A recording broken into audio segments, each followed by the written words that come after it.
Hello and welcome to Thav Exclusive. I'm your host, Natasha Brown.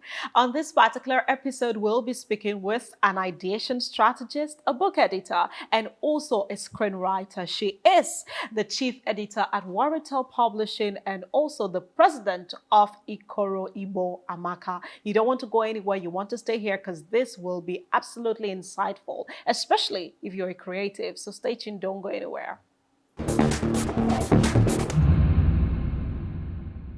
All right, so here with me today is the absolutely lovely, creative, sensational. What else am I going to add there? Ijeawele Chiamaka Ogbonna. Wow. I got the name right, and I'm always, every time I get your name right, I'm always so excited. Like I'm doing well. You are, because as we all know, it's a long one. Yes. So, and you got it well without any bumps. You didn't run into. And it was so. I remember the other time we had a shoot together. It was so important to you that I got the three names right because I was like, maybe I should just take two out of the three. You said no, those are my names. Please call them the way they are. So that was something. Yes. But that's something I like about you. You're such a heritage person, very cultural, very traditional. You know, even though yes, you're progressively thinking, but you were that person who I know where I come from. I know who I am. I want to be represented the way that I am. And it's just something that endears me to you. So well done. Thank you so very much. So let's go right into it. Now, one of your books that I read recently, The Boy Child, you know, the Oyinna series, I read through the acknowledgement part, and you acknowledged your parents and you thanked them for how they encouraged you to live your life fully, you know, and I really want to hear about that because you said that right from as a child they had already seen who you were, so you know, just encouraged you to be all that you are now. So let's have more insight into that. Okay, it's very important that I give my parents the front row seats all the time. I talk about my becoming and my journey as a creative in whatever, you know, capacity, because right from a very young age, maybe right from my mother's womb, I can't tell, but they've always known, especially my father, that this child is going to be a writer or a creative. There's nothing else to it. This is who she is. And every time my parents made lots of sacrifice. You know, they did everything they could to ensure that that dream wasn't thwarted and that I had all the push, even though they didn't have all the money, you know. But my mom is just retired as a school principal. And so you can begin to understand how very important that it is, or it was to them, that they give us all the necessary support Tools, to, yes, you know, that to you succeed need. and be who we want to be. Right. So, Yeah, that is so interesting. And then you studied English. of course. Was that like, so right from as a child, you know how sometimes some parents can be like, I already knew what was going to become of her. So as a child, were you one of those screenwriters, like you always wanted to play, you know, direct the drama? What was your childhood like? Well, grew up in the suburb of Aba. I remember playing in the sand a lot. Basically, just having fun. From back to school, I played a lot. Like my mom would flog me, like, you play too much. What is this? But then I played too much. But I didn't play to the extent that it affected my schoolwork. I remember also, you know, that the very thing that stood out for me growing up then, somewhere in Aba, was the fact that my parents always wanted us to be different. They wanted us to be different. They felt that, okay, yes, everybody says Aba is a trade center, is a trade hub, Commercial hub, hub and all, but then you must be different. So there was a lot of measure. They put a lot of measure in place to ensure that we stood out. So most of the time when I come out, I remember back in university, my university days, I would say I grew up in Aba, and they're like, it don't behave like an Aba person. I'm like, how do they behave? How do they There's behave? there's this Stereotypes. stereotype. Yes, there's a way people want to see us. And that's not entirely true. And the good thing is, I mean, you have done well for yourself already. I mean, you're chief editor at, I think, the number one best publishing company here in Nigeria, and I think that is such an amazing role that you play. And I mean, all of the books that you write as well. But something, you know, like when we started, I talked about culture and heritage. That's something that you push so well. So let's hear a bit about, you know, Ikoro Ijeawele. What's that all about? I've always been very big on culture. In fact, if you read every of my book, there's a section, it's compulsory. And just so you know, I'm a divergent.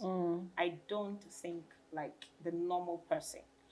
So somebody would say, okay, should a book be like this? Should it be written like this? And I say, go all out. Do it the way you want to do. I want anyone who picks up my book to say, even without my name being on it, this is the way she does her things. So if you read every of my book, there's a section called Author's Notes. When you read the Author's Notes, you feel like I take you right into my home, into who I am and everything. And so for Ikoro Ijeawele, it's it's just at the core of who I am. You can talk about Ijeawele without mentioning that she's a culture connoisseur. It's very important.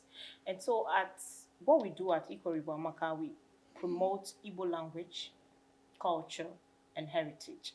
Remember, there's this proverb, until the lions have their own historian, the history of the hunt will always glorify the hunter.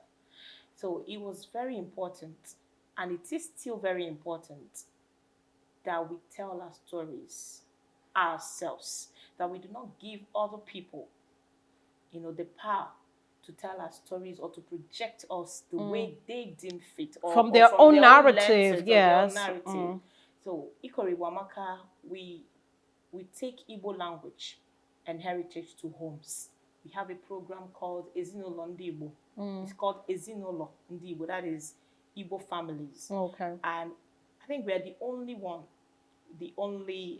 platform who do that. We take Igbo language into every home. We write to homes and say, we are coming to your home.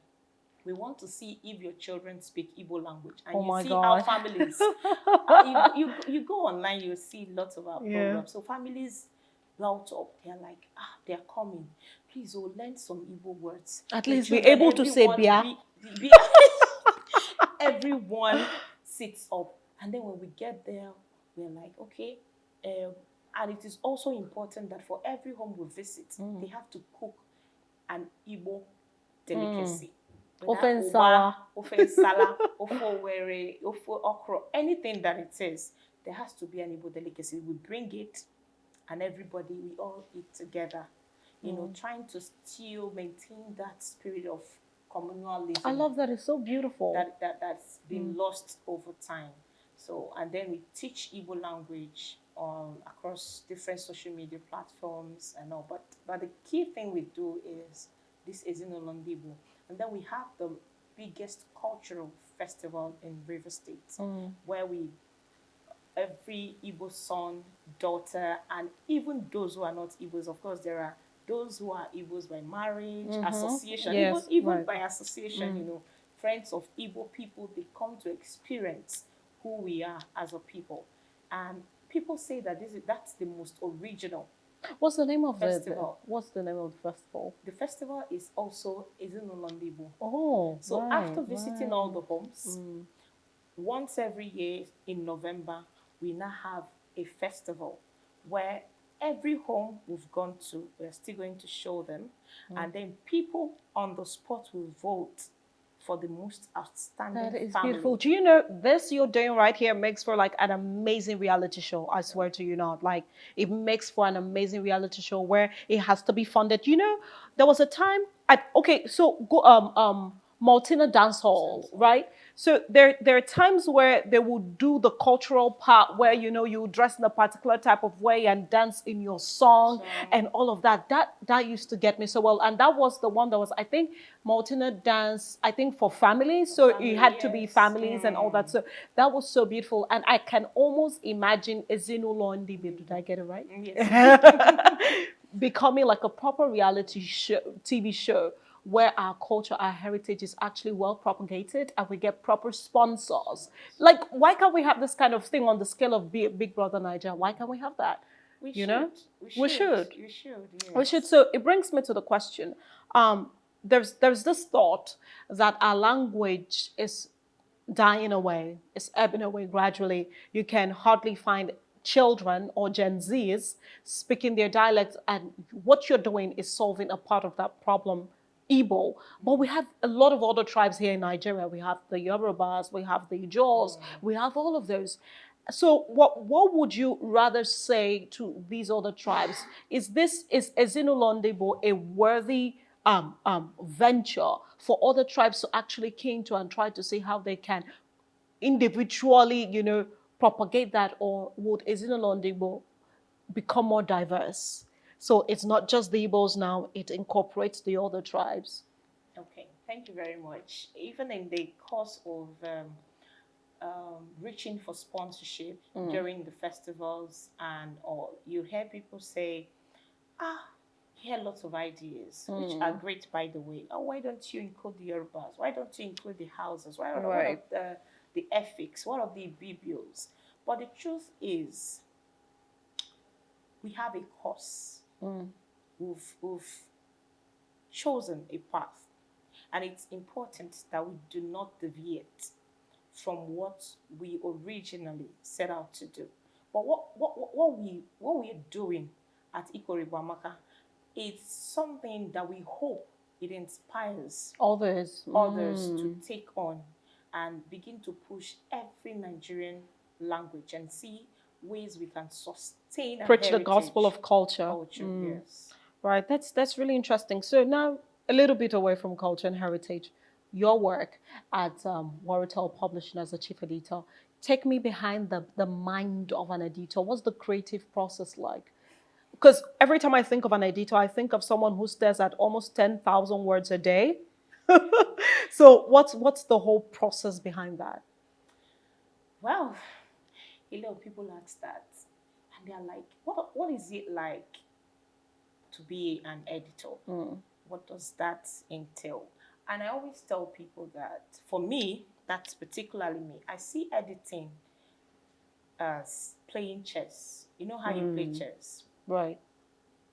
We all can say we are editors, but the truth is there are editors and there are editors. For you to be a very good editor, and what happens behind the scene, there is this third eye that has to be here, somewhere there. People don't see it, but it should be there, where you're able to spot not just grammatical errors here, because anyone can do that, really, but how can you help authors, or how can you transform manuscripts from basic to excellent?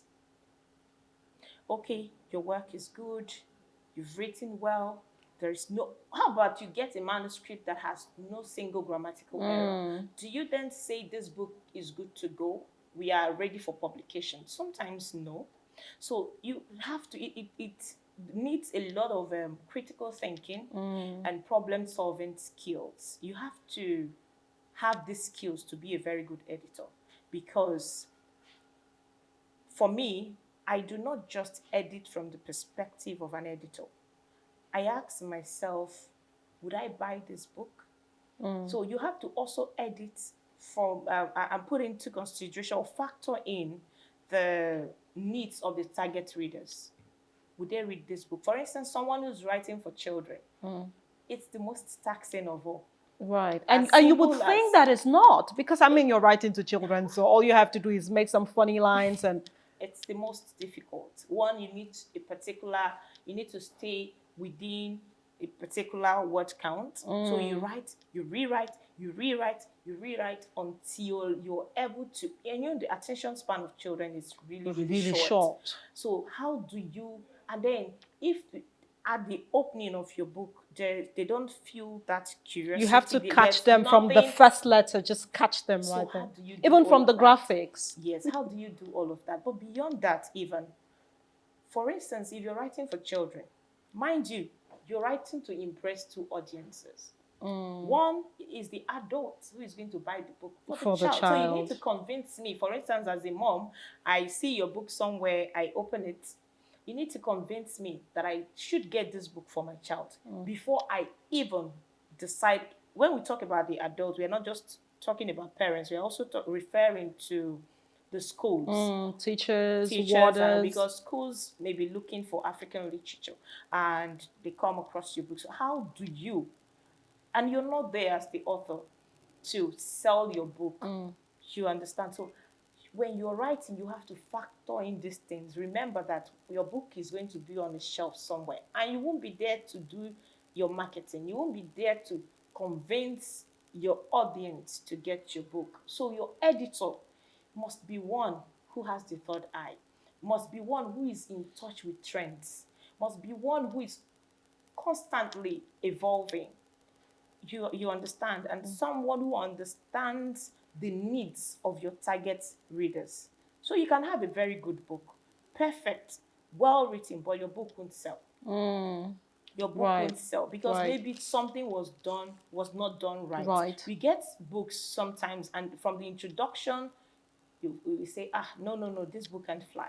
Your book can't go anywhere. And they're like, I put so much energy to write. In fact, my pastor said that this book, my former HOD read this book and said that I finished work. We say, sorry, this book can't fly. Because we understand the different target readers. And from the first opening of your page, if you don't get their attention, we dump the book somewhere. Right, that's really very interesting to note, because sometimes we think that editing, yes, it's all about like looking into the words, but now you're talking about critical thinking and all the other aspects of it. I really love that. So do stay tuned, don't go anywhere. We'll be right back after the short break, because we will be going into her very latest book release, I think sometime in May, The Boy Adult. So don't go anywhere, and we'll be right back. Hey there, are you looking to record your videos, do your voiceovers, and take your professional pictures? Look no further. With our state-of-the-art newsroom, photography, kitchen for our food content creators, and exclusive children's studio, we certainly can deliver the best studio experience. Our carefully designed studio space can bring your diverse creative content ideas to life. We aim to consistently serve value to our customers far and wide. Come, let Thav Media give life to your dreams. Thav Media, a slice of infotainment. Welcome back. Okay, so before we went on the short break, we were to talk about The Boy Adult, a book written by the one and only Ijeawele. Yes, amazing read so far. The Boy Adult, Letters from Ogbonna series, right? So, and this is for what age target audience? The 10 to 18. 10 to 18. And Okay. of course, it's for parents as well. Absolutely. And the funny thing is, when I saw this book and when I read it, because you gave me a copy the other day, I'm like, it reminds me of Chike and the River, and then Eze goes to school. So it's like casting my mind back to my childhood. And I love the graphics. It's already inviting. It already looks like it's an educational material and something you would want your kids, to have a go at. All right, so this is such an amazing book, and I'd already said it reminds me of Chike and the River, and then as it goes to school, like childhood memories and all of that. But I'd really like to ask you, why The Boy Adult? What informs this book? What informs the title? What informs this whole process of writing this book? You may want to look at the graphics again, the illustration again. Every school I've visited, I always ask the students to look at it again and try to interpret because the cover is speaking, the cover is telling a story. It's not okay. just So I'm seeing a boy sat somewhere, out looking through a window, and then you have all the kids playing, and then it seems like he's in a world of his own in his head, And he's contemplating a number of things, and stuff. So, Great. I mean, Great. So we have the boy adults. Last year, my family, we had, it was a very terrible time. My husband lost his elder brother, who had already booked his flight to come back to Nigeria after 3 long years. And just a week to his arrival, we got a message that he had died, just like that. wow. And so you can imagine how his funeral was. It was very painful. Sad. Very sad and painful. And at the same time, we got his news. My mother-in-law passed a week later. So it was a very, very traumatizing time for us. But then, as a creative, I've also learned how to channel or how to repurpose negativity for good. All those terrible feelings, grief, loss, pain, and all of that. And because maybe I'm a writer, I pay very, very keen attention to everything happening around me. Something very, very profound happened at his funeral. His oldest child, his son, was going from one relative to the other, hugging us, telling us, stop crying. It's okay. How old was he? Father, just 15. Wow. He's my father. It's okay. It's all right. Please don't cry. I'm here. Don't cry. I told everyone, they were hugging, they were crying, but where I was seated watching, I was seeing something different. And I heard it very clearly, the boy adult. I knew that that was the end, the beginning of the end of his childhood. Maybe outside, since the demise of his father, people outside have told him, called him to say, you have to be a man now. Look after your mother and your siblings. You're the man of the house. So he was trying to portray exactly that, trying to live up to the expectation of society and trying to be a man prematurely. So that informed. That is so interesting to note. And so first of all, there are lots of questions around this book, I must say. But I will just read something that caught my attention from the dedication page, where you wrote, for fathers who are ready to challenge the norm by staying committed to unlearning, relearning, and evolving. For mothers who are raising the type of men they would want for their daughters. For the boy who didn't get the chance to experience childhood, I see you, I truly do. It makes me quite emotional because we live in a day and time where almost every NGO is talking about the girl child, the girl child. Now, I will not downplay or water down the trauma and the experiences of being in a female body. It almost seems like you were born at a disadvantage because people are always, especially there is this whole masculine stereotype out there where it is a man's world, and we literally would have to work extra hard to be seen for who we are beyond our bodies, but that's on one end. And then I believe that two truths can coexist. In as much as we're trying to work with a girl child, we are also forgetting that the boy child has to be trained. So we're in a time where we're trying to do so well by the girl child, empower her and all of that, but we're also emasculating the man, the boy child. So when I saw this, it really captivated my heart. It captured me rightly, emotionally so, because I know that we live in a day and time where it almost seems like being a boy child, you're at a disadvantage already. So I want you to talk more about that dedication, especially the part of the challenges of being a boy adult. I'm a mom of 5, 3 of whom are boys, and of course, 2 girls. You're such a superwoman. So I can tell you for a fact that parents subscribe to different parenting styles based on the gender of their children. It's not always the same. So let's take, for instance, a parent who has a set of twins. Boy, I don't want to say older or younger siblings. Let's take twins. Of course, they are of same age, right? When the girl child is approaching puberty, is exactly the same time the boy child is also approaching puberty, right? We know for a fact that the parents would call the girl child and have a heart-to-heart conversation and talk about personal hygiene, talk about why you shouldn't Have let sex, a boy touch you. you know, and why you need to be at the right place at the right time. Now, how many parents call their sons to have talks when they are of age or during poverty? How many prioritize that? How many even have this conversation? How many even talk to them about wet dreams? Wet dreams. We believe that they are boys. They should be okay. They'll find their way. And so, consistently, or without even knowing, I don't think it's intentional. We've succeeded in relegating the boy to the background and put all Train yourself. Yes. So we raise the girls, and very few boys are lucky to even be trained.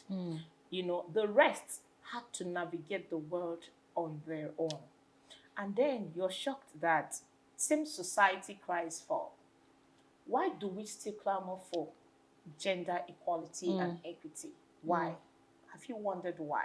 Every year, it seems we are not really making great progress. The girl won't exist in a vacuum.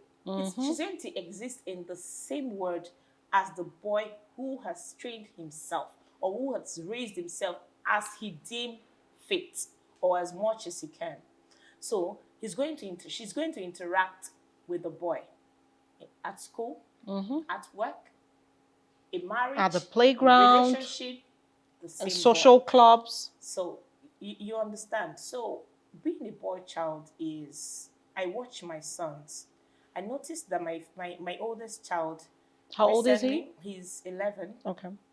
He hurt his foot one time, and I'm like, hey, come, let me see. He said, Mommy, it's okay. It's fine. And it was It's okay. hurting him. It's just blood. Treat it for me. He was trying to, I was calling my baby, my child, to come to me. So He was trying to be brave. you know, but I was shocked because I think, to the best of my knowledge, that I'm trying to be more intentional with them. Yet, something is going wrong with him. You see that that is why it's necessary that it's not just you as a parent doing the work. Where did he learn how to not cry? Where did he learn heard it somewhere. How to show masculinity even when he should be vulnerable? From his environment. He goes to school.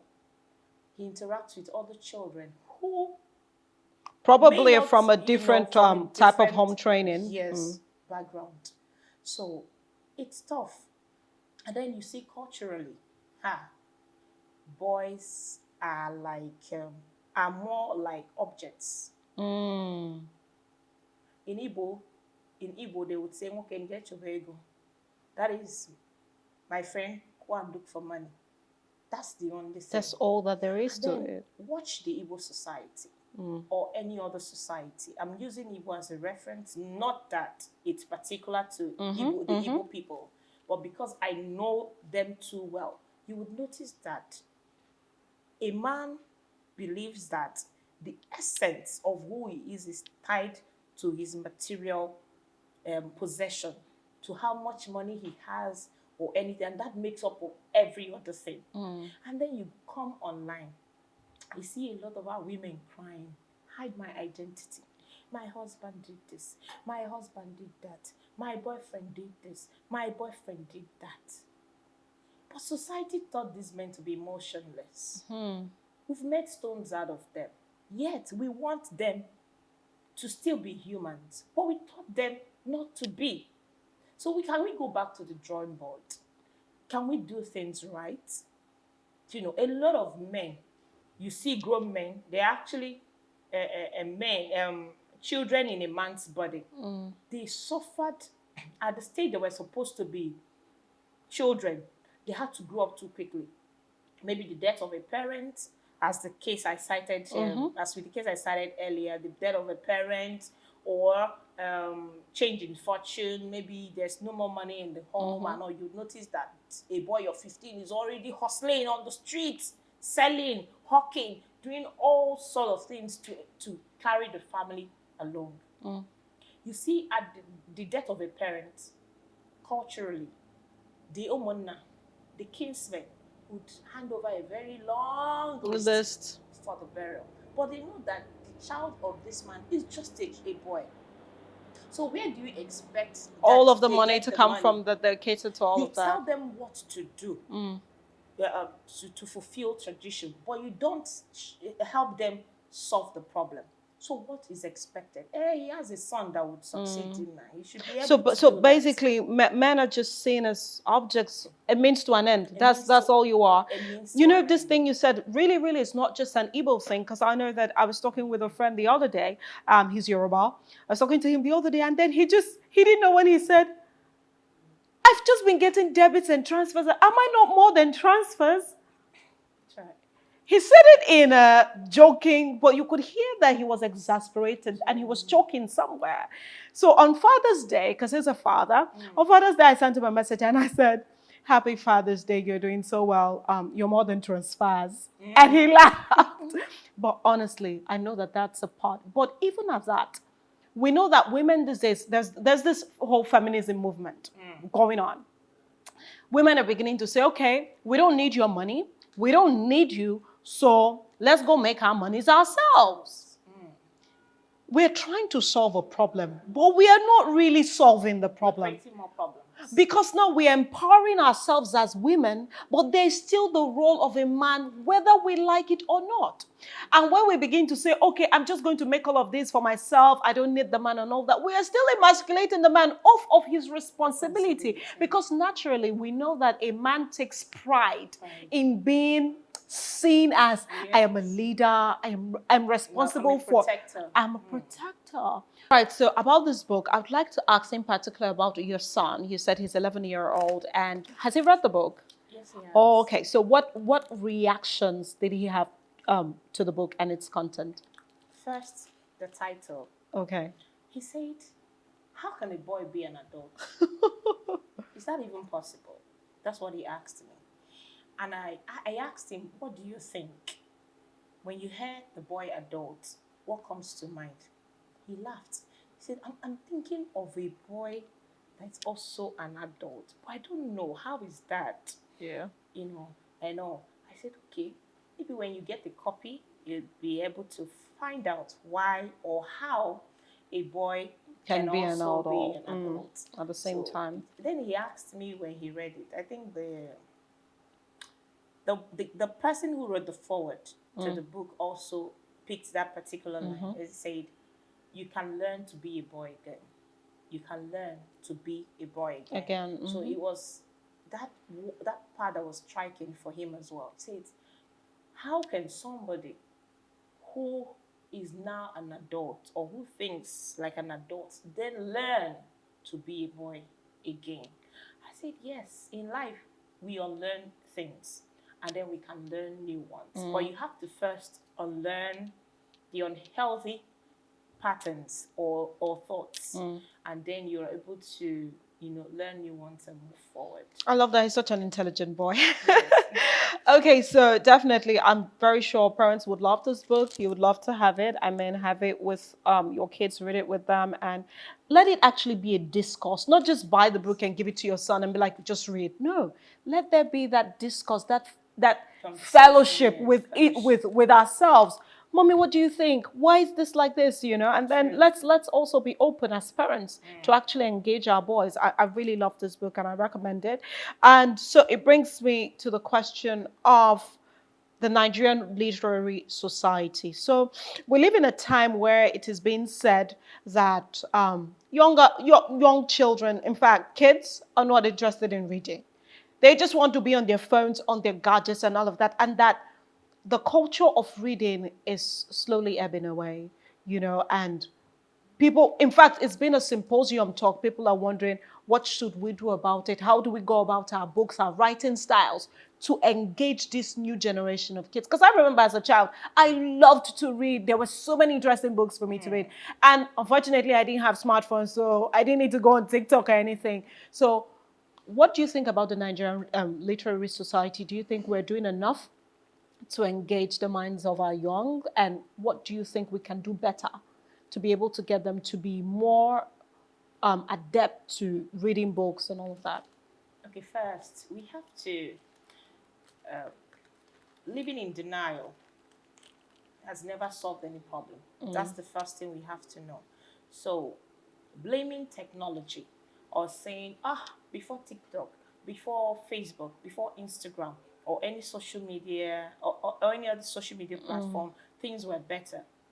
The truth is, we were born at a time it wasn't, let me say, intoxicating as it is. It wasn't now. so available. Yes, it wasn't now so it is available. so much. The influence is powerful now.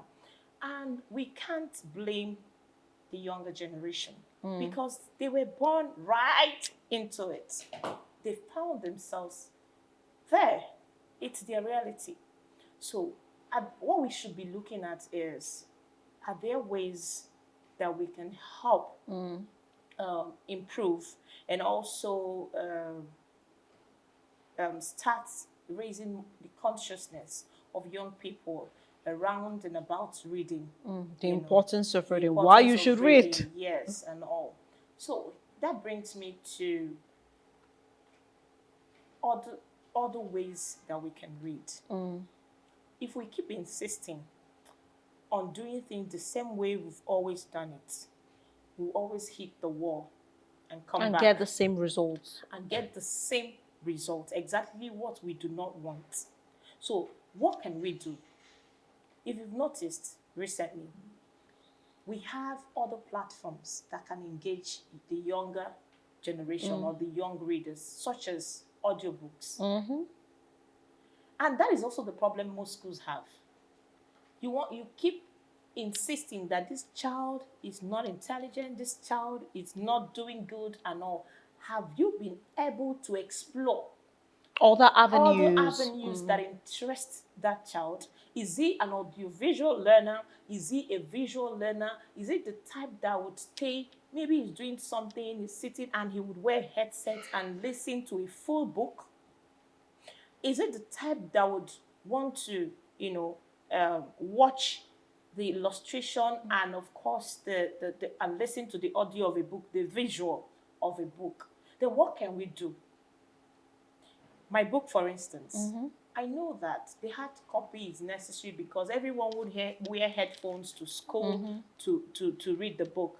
But then to reach every audience and to also let it be available for every kind of reader, it has to be in audio format. It has to be in visual format. Where you can just put it open on your phone and make it really interesting. The way that their cartoons interest them and keep them fascinated. We have to, what this means is it places a demand on writers, on authors, on publishing companies to ensure that they do not continue to stick to the old ways of doing things. So instead of blaming these young people, what can we do to get them back? What can we do to make them love reading? Are there other ways they love to read? Have we even asked them? Do we pay attention? or we just think we know what they need, so we just keep make writing and assumptions, just we keep assuming. So, and then also when it comes to the hard copy, like what you have there, I noticed that even as old as my son is, he enjoys it when I say, oh yeah, everybody sits. We sit and I say, you read chapter 1 or read from page this to this. I will ask questions or you listen. You'd notice that everyone would sit and pay rapt attention. Because I remember my old school days, then every literature introduced in class, the teacher would insist that everyone reads. You read from chapter this to this or paragraph this so to that this. made it more engaging. It made the book come alive. It made the book real. So it wasn't just something in your head. and then have activities, engaging activities with the book, where, okay, what do you think about this? What do you think about this? It makes them, it stretches their minds. So what it means is that educators, It even makes it fun. Fun for them. So educators, schools, They have a lot of all work to hands do. on deck. There is work to do. So we can't keep saying there's a problem, there's a problem. What's the way out? What do they want? Very well said, very well said. And you have this competition coming up since you deal with schools and all that, and it's coming up pretty soon. Let's hear about that. Okay. You know, we've always had competitions and mathematics competition, essay writing competition, and all that. One thing, when you go to my Facebook handle, you see I talk about motherhood a lot, and they call me Mommy High Five. That's sort of brand name. Anyone that knows is a Mommy High Five. You see the 5 fingers on my profile there. I share a lot about raising wholesome and well-rounded children. I do not believe that there's only one intelligence that we should use to measure, a child's ability. There are so many other intelligences. Of course, there's a theory called multiple intelligence, and that is what this competition is about for the very first time. And I see the excitement in the students. Every school I visit, they're like, finally someone sees me. Finally, someone sees me. Finally, there's a competition I can go to. Not every time spelling bee. I can't spell. I'm not so good. But then there are other things that I believe that every child is special. Have we looked enough? Have we found those things that make them special? My children are all different. I know the ones that their abilities is specifically academics. I know those other ones that have these great skills, talents, and all. So it would be very wrong of me to conclude that because this other one is not that one at par, academically, that means he's lower or he's performing less than the other one, So for this competition, we want to make it all inclusive, where we're giving every child the opportunity to come shine. But most importantly, it will be the first time that most parents would actually get to meet their children. Many parents do not know their children. They just make assumptions and they're okay with it. Oh, I want to, Mommy, I love to illustrate. And the parents go, what will you do with that? Don't say that ever again. Honey, we need to get this boy a lesson teacher. He must learn that maths. He needs to have a lesson teacher. In fact, register him for lesson in school. When he comes home, another lesson teacher is waiting for him. So there's almost no time for him to creatively develop his mind. So for the first time, I know a lot of parents are going to actually cry. Like, many I didn't know this was their children. They don't believe in their abilities. Interesting. So what we did was to assemble a powerful team of creatives, not those in the academic space. You have the voiceover artists, illustrators, graphic designers, painters, but people who are excelling, not just unconventional. Yes, people who are excelling in their craft. Can they come share their stories? Because I believe, just as I did with my book, I don't believe in telling parents what to do. I want to show them the impact of every decision they make and how it's going to play out. Right. Thank you. Yeah. Thank you so much for that. I'm sure it's going to be really interesting. I mean, you talked about them playing chess, Monopoly, and all those competitions. Okay, so really rounding up, 2 questions. Who has influenced your journey so far? And also, what one word of advice do you have for aspiring young writers and editors? Who has inspired me so far? A lot of people. But when you talk about writing, of course, our chairlady, Chiamaka Ngozi Adichie herself, that cultural identity, it's always there.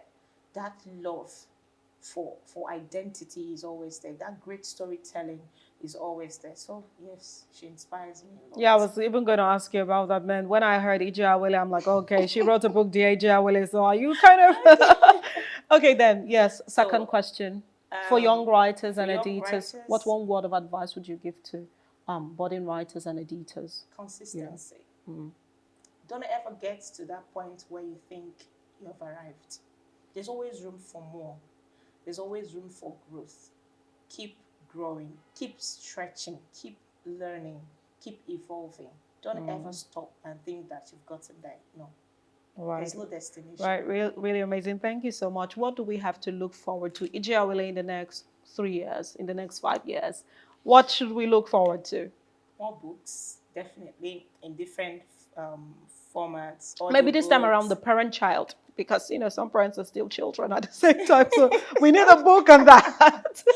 Okay, more books, books about different things, but of course, there's always going to be lots of children's book. In fact, I've written like 5, but those are yet to be published.